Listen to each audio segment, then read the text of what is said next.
Di usia 50, saya bisa menyelesaikan semua utang-utang, baik utang di bank maupun utang pribadi kan. Kemudian bisa kembali menyehatkan bisnis saya, termasuk mengelola keuangan.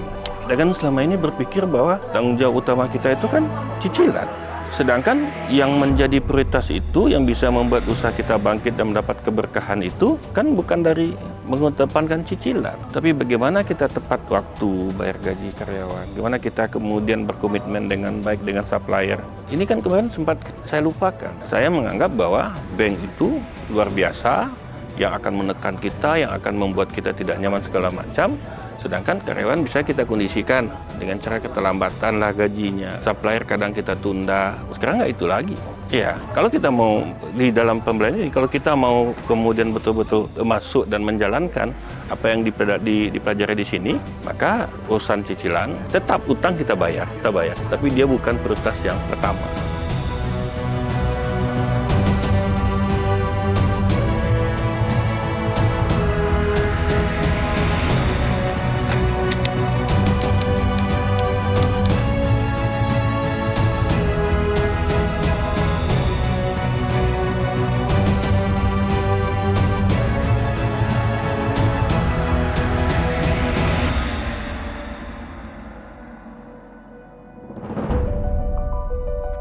Assalamualaikum warahmatullahi wabarakatuh.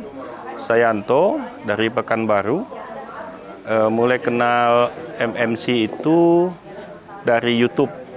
Itu di tahun 2018-2019. Saya lihat ada beberapa testimoni, terutama ketika Pak Sam menyampaikan materi.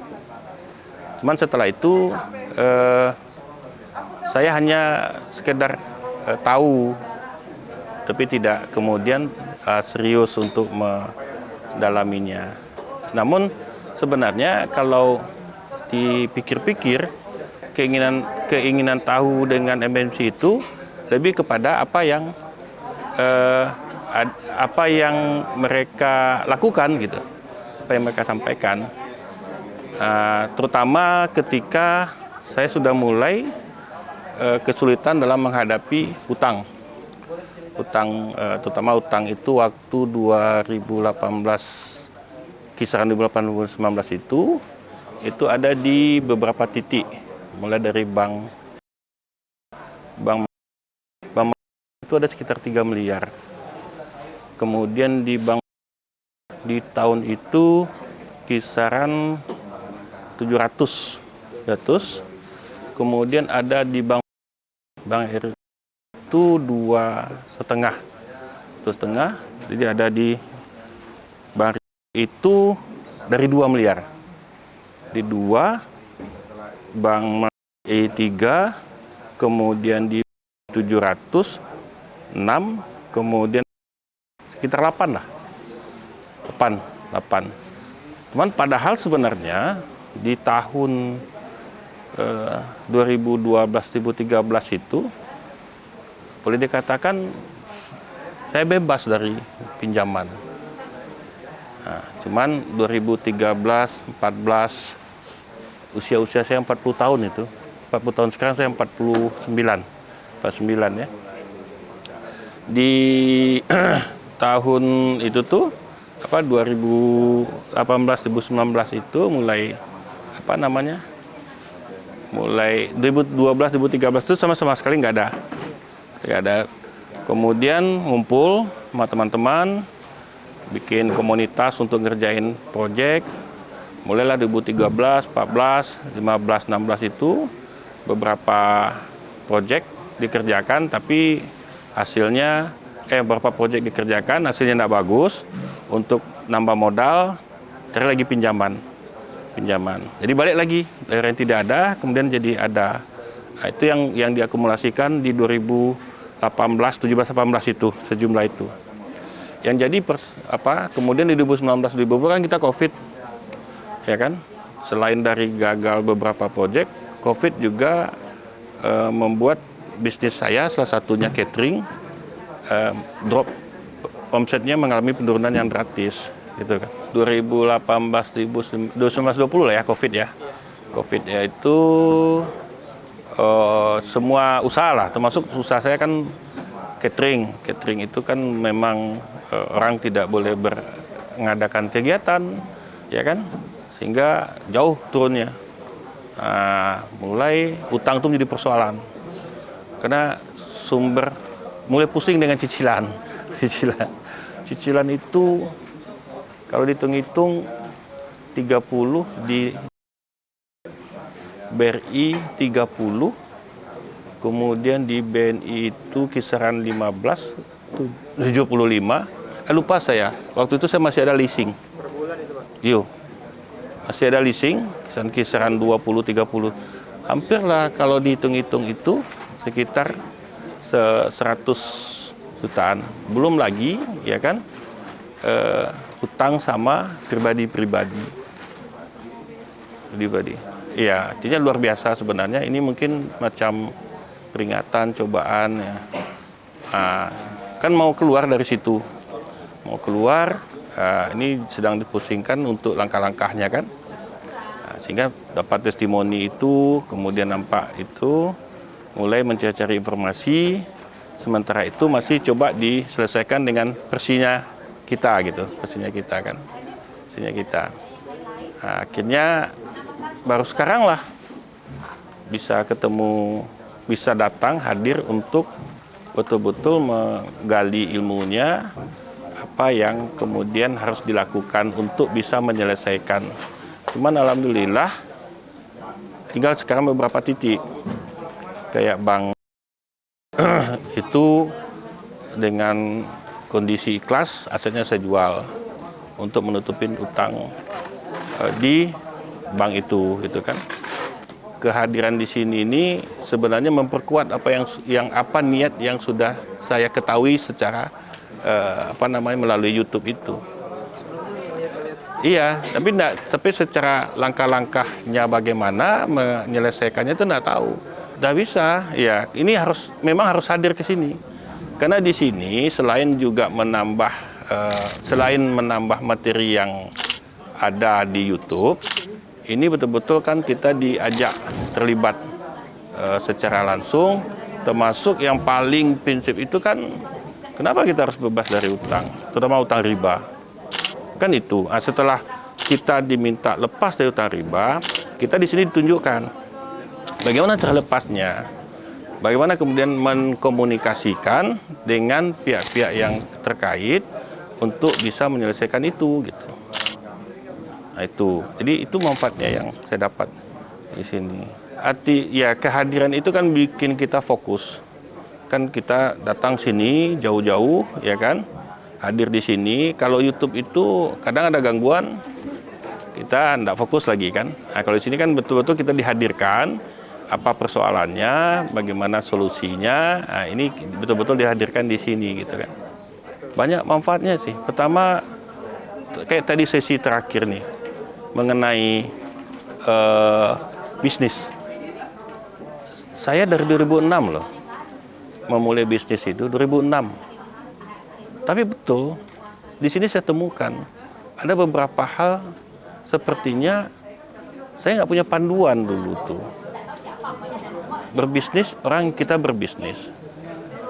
Kemudian orang membuat strategi marketing, kita bikin strategi marketing, ya kan? Tapi kita tidak tahu prinsip-prinsip dasar dari itu. Bisnis itu dibangun dari apa yang mendasari bisnis, apa yang harus diperkuat untuk bisnis itu bisa jalan, gitu kan? Nah, kayak gitu tuh. Jadi jangan diartikan bahwa kita ikut kegiatan PBTR ini hanya bicara tentang riba dan cara menyelesaikannya, tapi bagaimana kita di sini juga diajak berpikir bagaimana menyelesaikan riba itu dengan bisnis yang sehat gitu. Jadi jangan salah, bukan hanya bicara utang, tapi diajak juga berpikir kalau memang punya utang, ada beberapa penyelesaiannya. Salah satunya itu dengan menjual aset. Yang kedua, kalau dari usaha dengan cara utang itu dianggap sebagai kewajiban yang harus dibayar, Tapi yang terpenting bagaimana mencari pembayarnya, itulah membangun usaha yang sehat, bisnis yang sehat gitu. Ini saya dapat di sini, saya betul-betul, iya ya, kok kemarin saya bikinnya kok seperti ini ya gitu. Ada beberapa, ya artinya setelah ini nanti saya coba bikin lagi rekap dari kegiatan ini yang betul-betul mengarah ke gimana membuat orang tertarik dengan usaha apa yang kita miliki. Orang bikin usaha catering, kita bikin usaha catering. Usaha catering kita, bagaimana dasarnya supaya orang beli ke kita? Usaha catering banyak kan. Kayak gitu tuh. Dulu sebenarnya waktu awal-awal bikin usaha itu, saya memang fokus. Ditambah lagi satu lagi, di sini kita dimotivasi. Kalau memang mau menyelesaikan utang, itu tidak hanya sekedar bicara spiritual, tapi juga bicara komitmen. Komitmen kita pribadi terutama. Gimana menghadapi usaha itu, bagaimana menghadapi tim, bagaimana membangun tim gitu kan. Bagaimana kemudian mengkondisikan tim untuk bisa menjadi bagian yang bertanggung jawab terhadap usaha. Selama ini kan enggak. Kita hanya bicara berdoa gitu kan. Kadang informasi di YouTube itu bukan yang punya kita ya, punya MMC ya. Ada usaha informasi di YouTube untuk bisa menyelesaikan usaha berdoa begini, zikir begini. Tapi itu kan bagian dari, bukan hal yang utama, itu kan bagian dari cara kita menyelesaikannya. Jadi ikhtiarnya dulu, baru doanya. Ini ketemu di sini kita. Ini artinya saya punya semangat baru lah. Tapi saya nggak tahu ya, waktu saya terlepas dari utang itu, usaha saya 40 usia saya. Sekarang saya mau masuk 50. Ini mungkin merinding saya bilang. Jadi termasuk mengelola keuangan. Kita kan selama ini berpikir bahwa tanggung jawab utama kita itu kan cicilan. Sedangkan yang menjadi prioritas itu, yang bisa membuat usaha kita bangkit dan mendapat keberkahan itu, kan bukan dari mengedepankan cicilan. Tapi bagaimana kita tepat waktu bayar gaji karyawan, bagaimana kita kemudian berkomitmen dengan baik dengan supplier. Ini kan kemarin sempat saya lupakan. Saya menganggap bahwa bank itu luar biasa, yang akan menekan kita, yang akan membuat kita tidak nyaman segala macam. Sedangkan karyawan bisa kita kondisikan dengan cara keterlambatan lah gajinya. Supplier kadang kita tunda untuk mengedepan. Sekarang nggak itu lagi. Ya, kalau kita mau di dalam pembelajaran ini, kalau kita mau kemudian betul-betul masuk dan maju, masuk dan menjalankan apa yang dipelajari di sini, maka urusan cicilan tetap utang kita bayar, tapi dia bukan prioritas yang pertama. Itu yang saya dapat. Sudah sekian tahun saya ngelola dan memiliki karyawan, mungkin hitungan jumlahnya sudah tidak dihitung lagi, mungkin kan nggak kepikir kayak gitu tuh. Artinya pergantian tuh kan, ganti, itu nggak kepikir. Ini mungkin 40 ini saya berharap sebagai titik balik. Kalau kemarin 40 saya mendapatkan rezeki dari Allah, itu yang luar biasa. Mudah-mudahan dengan selesai ini ya, di usia 50 saya bisa menyelesaikan semua utang-utang, baik utang di bank maupun utang pribadi kan. Kemudian bisa kembali menyehatkan bisnis saya itu. Saya punya anak 3. Yang besar tuh sekarang di Jakarta kuliah. Yang nomor 2 SMA kelas 8, nomor 3 mau masuk SMP. Sekarang yang besar itu sedang memiliki komunitas, entah sepertinya mengedukasi soal kripto. Yang besar tuh, dia masih kuliah. Tapi saya tidak memahami secara mendalam. Dia juga kadang bikin konten, gitu kan? Bikin konten. Saya belum bicara mewariskan. Saya biar dia dulu lah. Karena saya dulu juga tidak diwariskan. Saya cari sendiri. Iya, biar dia dulu, coba dia jalankan, kemudian kalau insya Allah kalau usaha yang saya kelola, ya mungkin tidak akan lari kemana kan gitu kan.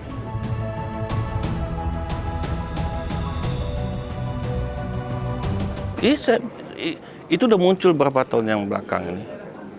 Kemana cara mau lunasnya ini? Apakah ini harus saya wariskan kan gitu kan? Karena saya nggak menemukan jalannya untuk bisa menyelesaikannya. Karena saya masih berpikir bahwa menyelesaikannya dari proyek ke proyek, tapi proyek ke proyek itu kadang nggak bisa diandalkan gitu. Nggak nemu untuk bisa menyelesaikannya, sedangkan kewajiban bunga pokok itu di samping memang riba, nilainya lumayan besar. Nah, usaha itu kan tidak bisa distandarkan bahwa setiap bulan kita akan dapat seperti itu. Kayak gitu. Nah, jadi salah satu caranya adalah memang kita harus bisa berani dan harus ikhlas melepaskan aset, terutama menyelesaikan dulu utang riba, kemudian utang-utang dengan pribadi yang nanti akan saya data. Kalau berkenan saya akan temui mereka untuk menyampaikan rencana kita ini, rencana saya itu gitu.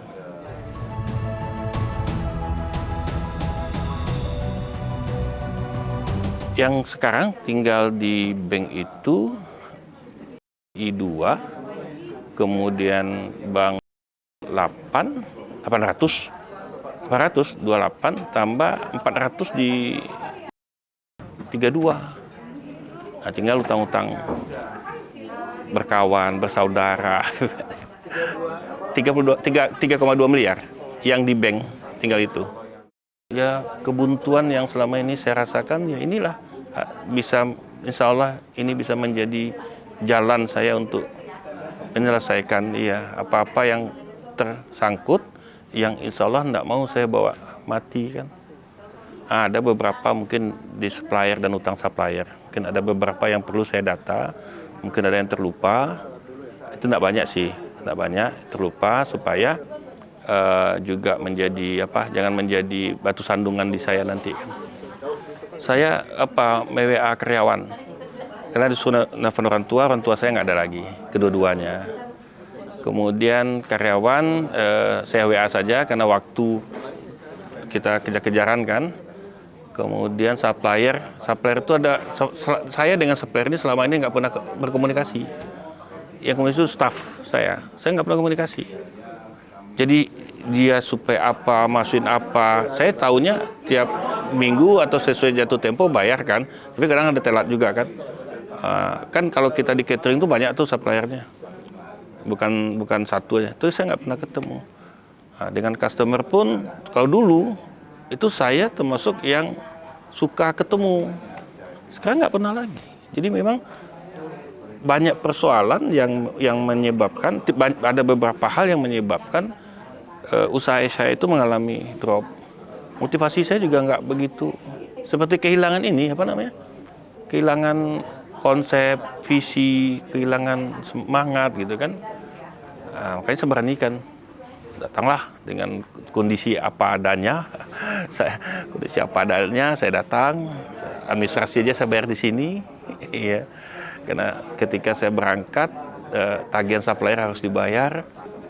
Kemudian kegiatan harus ada yang dijalankan.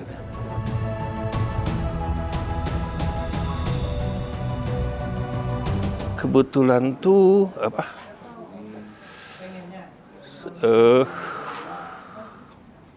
saya nggak ngalami itu gitu. Karena saya punya istri yang hebat. Dia selalu support saya. Dia yakinkan saya bahwa ini akan berlalu. Malah saya yang kadang kurang menghargai sedikit mungkin ada hal yang tidak berkenan gitu kan. Saya kurang bisa. Nggak ada, saya nggak lah. Anak-anak, jadi saya sudah bisa memilah dari dulu bahwa masalah di kantor itu tidak akan saya bawa ke rumah. Cukup persoalan di kantor. Cuman mungkin mereka menyaksikan saya agak berpikir kan. Mungkin dia menyaksikan saya agak pusing. Tapi saya mencoba terus untuk anak-anak ya kan tidak diganggu. Cuman yang menjadi hal yang pokok, ya saya bawa apa yang dia makan itu kan dari riba. Kan itu kan dosa besar yang harus saya tanggung jawab. Ya kan? Istri saya hebat istri saya. Kadang dia bantu. Kesulitan saya keuangan, dia mikir. Padahal dia, ya memang uang yang saya dapat itu nggak kemana-mana. Tapi penyebab kurang ini kan dari kegiatan-kegiatan yang mungkin saya kurang pertimbangan. Kan begitu. Kadang dia bantu cariin. Pon sekian. Ya kadang ya apa yang dia punya jual. Itu buat pembelajaran lah kita semua. Bahwa ya itu tadi. Kalau kita tidak berjalan sesuai syariat, bahwa apa yang kita dapat itu hanya menunggu azabnya kan. Ya. Ya orang berkata lebay lah ya itu hak mereka, tapi saya tahu di sini. Dari dulu saya berdebat soal riba. Saya bertahan itu bukan riba. Kalau itu riba, saya mau kasih makan keroyan saya pakai apa? Kalau saya nggak minjam ke bank, modal usaha saya pakai apa?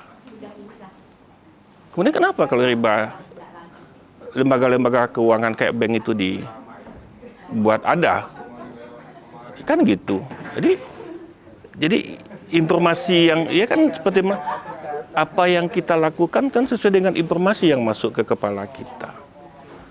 Apa yang kita informasi itu kan sesuai dengan lingkungan yang kita miliki. Lingkungan kita di mana?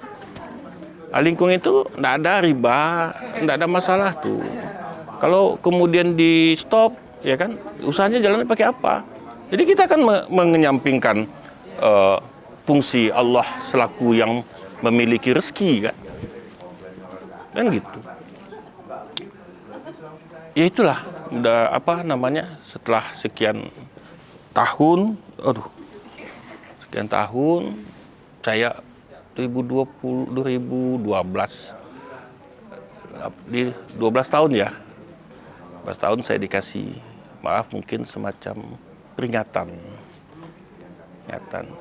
Kalau untuk kebutuhan itu penuhi terus sih, karena saya sudah mulai melihat bahwa saya sadar bahwa itu adalah tidak betul. Saya coba memperbaiki, itu saja. Saya dikasih jalan gitu. Ketika sudah ada niat, kemudian saya ikutin dengan cara mendekatkan diri kepadanya, ya kan? Dengan pemahaman yang masih seperti dulu, itu pun udah dikasih jalan. Sampai sekarang keluarga saya sehat, anak saya sehat, istri saya sehat, ya kan? Terus apalagi yang perlu kita khawatirkan, takutkan? Kan itu yang perlu kita tanamkan. Dan itu saya dapat di PBTR. Saya belum ikut TBA. TBA saya belum ikut. PBTR. Saya kemarin ikut jadi gabung di ada YouTube masyarakat MTR miliarder itu kan di YouTube-nya gabung berbayar ya. Nah, itu. Ya, saya ambil itu untuk kejar kan. Ini mana nih infonya kan? Tapi tidak pula semuanya bisa ikutin. Makanya ke sini kan kita nggak mikirin pekerjaan dulu, kita harus fokus ke sini, dihajar mental segala macam kan gitu tuh.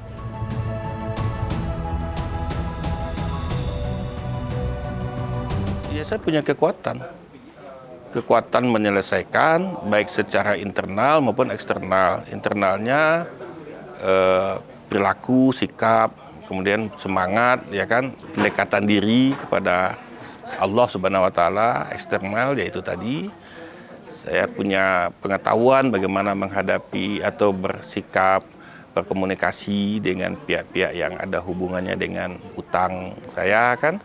Di sini diajarkan dulu memang kalau sedang kesalnya orang nagih itu lebih galak saya daripada yang nagih. Nanti saya bayar, pokoknya kan selama ini kan saya bayar kan. Memang gitu. Harusnya kan enggak gitu. Nah, di sini diajarkan, bukan diajarkan untuk berantem kan, diajarkan untuk bersikap lebih bersikap adab ansor, bersikap secara humanis, datangi mereka, karena kan memang mereka kan menjalankan tugasnya. Apa yang dimarahin? Kalau nggak dijalankan, dia kan kena marah juga kan. Jadi sudah dua orang memarahi kan. Kadang ya itulah, kadang kita kasihan, tapi itu tanggung jawab mereka. Tuh yang balik lagi itu leasing dulu, parah saya nunggaknya, leasing nunggaknya sampai ke rumah. Kalau itu saya udah kenyang tuh ngadapin tuh. Datang dia surat segala macam mau ditarik, silakan. Nah, akhirnya ketika saya baik-baik, dikasih solusi, Pak gini aja lah, selesaikanlah, ya kan, bayar segini aja denda, nego lah dendanya. Akhirnya karena kasihan dia udah bolak-balik, nah, dendanya buat kamu aja lah, kayak gitu kan, dikasih keringanan kan, kasih dia. Nah, ini udah berkurang sih, ini sekarang lebih banyak ke bank sama individu. Individu orang yang baik selama ini mensupport saya, percaya begitu saja. Nah, ini insya Allah akan saya jaga amanahnya. Saya berharap bisa segera menyelesaikan dengan niat yang saya sudah segera saya bisa. Itu yang mungkin dulu saya prioritaskan nanti. Teruntuklah untuk pebisnis baik yang baru mulai bisnis, yang akan mulai bisnis, baru mulai bisnis, atau yang saat ini sedang yang sudah lama menjalankan bisnisnya. Kalau untuk yang akan dan mulai itu, ya mungkin datang ke sini bisa lebih bagus sebelum nanti sudah terlanjur tergiring atau terseret ke persoalan cicil mencicil kan itu. Kenapa lebih mantap dia menjalankan? Kan pengalaman ini kan tidak mesti diturunkan. Jadi lebih mantap dia lebih fokus. Dia bawa bisnis itu ya, selain dari konsep bisnisnya yang diajarkan juga di sini, cara menjalankan bisnisnya sesuai syariat yang dijalankan di sini cukup membantu. Jadi apa ya, saya bilang, saya kagum kok bisa ya menyusun konsep seperti itu. Kemana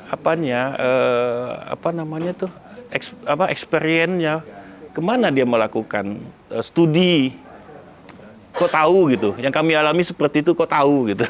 Studinya kemana kan. Jadi datanglah ke sini.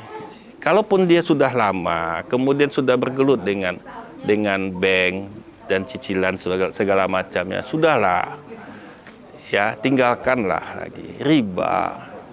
Kalau ada yang berdebat riba dan tidak riba, yang kalau ada perdebatan itu iya dan tidak, ya bagus kita ambil yang tidaknya, artinya yang ribanya, supaya jalan kita mulus gitu. Itu kan, yang usia nggak tahu kan, nah itu faktor umur nggak tahu. Jadi mudah-mudahan PBTR dan training-training lainnya, saya baru ikut ini, tapi insya Allah saya akan ikut TBE.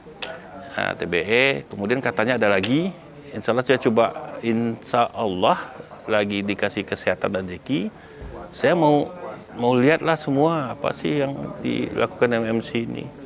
Sampai tadi ditawarkan, rupanya hanya game training, disuruh jadi fasilitator, saya mau, saya bilang. Sampai kepikir nanti bikin di Pekanbaru kan banyak tuh ngumpul, jadi kita ngumpul, nanti ajak mungkin pengusaha-pengusaha yang belum gabung untuk ngumpul, kan saya punya 2-3 bawa kan, kasih pencerahan di situ, nanti dorong dia masuk TBE atau PBTR kan. Ya mudah-mudahan kita berharap semua kita didominasi nanti oleh pengusaha-pengusaha muslim yang paham tentang, karena sudah banyak kan yang sukses kan tanpa uang bank kan, kok bisa? Ini strateginya di sini. Kok bisa? Ini strateginya di sini. Datanglah ke sini, ya kan? Kok bisa tanpa riba? Modalnya dari mana? Datanglah ke sini, ditunjukin gitu, ya kan? Ditunjukin secara. Kalau seandainya tidak nyaman dan tidak puas kembali dari PBTR, datangi saya. Belum masuk TBE aja lagi kan, datangin saya. Puas kita. Terlepas lah ya sedikit-sedikit ada hal yang kita evaluasi, tapi udah luar biasa. Itu tadi, udah saya pikir itu. Silahkan kawan-kawan ya, para pengusaha-pengusaha, terutama pengusaha-pengusaha Muslim ya, yang ingin ya merubah gaya bisnisnya, termasuk merubah sumber pendapatannya dan cara mendapatkan pendapatannya supaya lebih berkah, datanglah ke PBTR ini. Salah satunya ya. Kalau dianjurkan kemarin kan TBE dulu baru PBTR. Baik, mungkin itu yang bisa saya sampaikan sebagai bentuk pengalaman yang saya terima selama 4 hari mengikuti PBTR. Sekali lagi, terima kasih MMC telah membuat saya seperti orang yang terlahir kembali. Mudah-mudahan MMC tambah maju, tambah berkembang, dan betul-betul bisa mewujudkan visinya menciptakan pengusaha-pengusaha Muslim di Indonesia yang berusaha secara non-riba. Oke, terima kasih. Assalamualaikum warahmatullahi wabarakatuh.